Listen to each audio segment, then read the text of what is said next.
ہیرا کاربن ہے. ہیرا کیسے بن گیا؟ ڈائمنڈ کیسے بن گیا؟ پریشر کو سہتے سہتے سہتے سہتے اللہ نے اسے ہیرا بنا دیا. اگر تم ہیرا بننا چاہتے ہو، محبوب بننا چاہتے ہو، تو غصہ پینا سیکھو، زبان پہ قابو پانا سیکھو. اپنی زبان کے اوپر اللہ نے 2 دروازے لگائے، بند کرنا. 32 تالے ہیں، ان کو بند کرنا سیکھو اللہ کے واسطے. اگر زندگیوں میں خوشی لانا چاہتے ہو تو برداشت کرنا سیکھو. اگر زندگی کو برباد کرنا ہے تو زبان کھول دو. جس کی زبان کھل گئی اس کا دین گیا، جس کی زبان ہاتھ میں آ گئی اس کا سارا دین ہاتھ میں آ گیا. حضرت لقمان کا فرمان ہے، بیٹا میں چپ رہنے پہ کبھی اب پچھتایا، میں چپ رہنے پہ کبھی نہیں پچھتایا. مجھے چپ رہنے کا کبھی افسوس نہیں ہوا. مجھے جب بھی افسوس ہوا اپنے بولنے پر ہی ہوا ہے کہ یہ میں نے کیا کہہ دیا. کائنات کا سب سے خوبصورت رشتہ خامد اور بیوی ہے. اس کی اہمیت والدین سے زیادہ ہے، اولاد سے زیادہ ہے، چاچے تائے سے زیادہ ہے، دادے دادی نانے نانی سے زیادہ ہے، ساس بہو سے زیادہ ہے. جوائنٹ فیملی سسٹم کی وجہ سے یہ رشتہ برباد ہوا پڑا ہے اور تباہ ہوا پڑا ہے.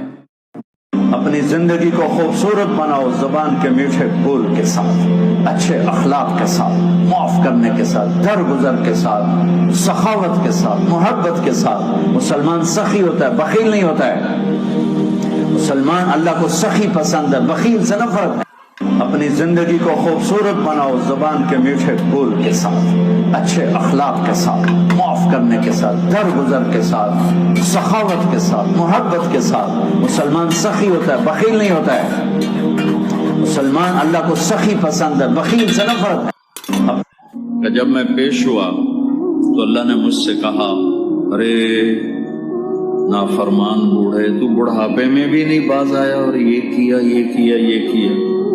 کہنے لگے میں نے اللہ کی بارگاہ میں عرض کیا، یا اللہ میں نے تو تیرے بارے میں یہ نہیں سنا جو آپ اس طرح مجھ سے بات فرما رہے ہیں. تو اللہ نے کہا تو نے میرے بارے میں کیا سنا ہے کہ جب کوئی اسلام میں بوڑھا ہو کے مرتا ہے تو اسے عذاب دیتے ہوئے میں شرماتا ہوں. تو میں تو تیرے پاس بوڑھا ہو کے آیا ہوں. تو اللہ تعالیٰ نے فرمایا جاؤ معاف کیا.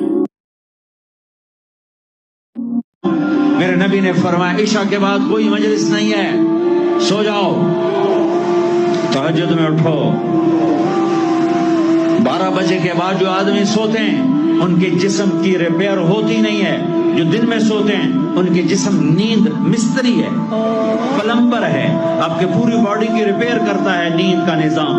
لیکن جب آپ 12 بجے کے بعد سوتے ہیں یا فجر کے بعد سوتے ہیں وہ کام ہی نہیں کرتا. وہ کہتا میری چھٹی میں نہیں کرنا. جب آپ 10 بجے سو جاتے ہیں وہ پورا ایکٹیو ہو جاتا ہے، پورے جسم کو چست کر دیتا ہے. جب آپ صبح 4 بجے اٹھو، 5 بجے اٹھو تو آپ تازہ ہوگے. رات کا جاگنا دن کا سونا نحوس.